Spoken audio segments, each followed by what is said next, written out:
त्र्यंबक तालुक्यातील तळेगाव अंजनेरी येथील बालिकेवर एका युवकाने अतिप्रसंग करण्याचा प्रयत्न केल्याची घटना उघडकीस येताच या घटनेचे नाशिक परिसरात तीव्र पडसाद उमटले। रविवारी काही ठिकाणी हिंसाचाराच्या घटना घडल्या। त्या पार्श्वभूमीवर वातावरण चिघळू नये, अफवा पसरू नयेत यासाठी मोबाईल डेटा आणि इंटरनेट सेवा 2 दिवसांसाठी खंडित करण्यात आली आहे।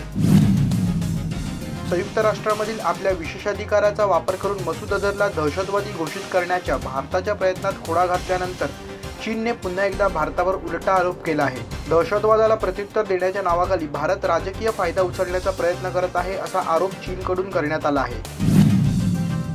मीरा रोड येथील बोगस कॉल सेंटर घोटाळ्यातील मुख्य सूत्रधाराचे वय अवघे 23 वर्ष असल्याची नवी माहिती समोर आली आहे। सागर ठक्कर उर्फ शॅगी असे या युवकाचे नाव आहे। मागच्या मंगळवारी हा घोटाळा उघड झाल्यापासून सागर फरार असून त्याचा साथीदार तपसही अद्याप पोलिसांच्या हाती लागलेला नाही।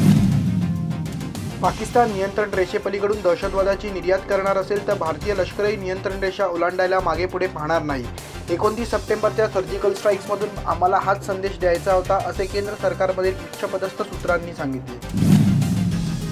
अमेरिकेच्या राष्ट्राध्यक्षपदासाठीच्या डेमोक्रॅटिक पक्षाच्या उमेदवार हिलरी क्लिंटन व रिपब्लिकन पक्षाचे उमेदवार डोनाल्ड ट्रम्प यांच्या दरम्यान प्रेसिडेन्शियल डिबेटची दुसरी फेरी आज पार पडली। या चर्चेदरम्यान दोघांनी एकमेकांवर विविध विषयांवरून निशाणा साधत आरोप प्रत्यारोप केले।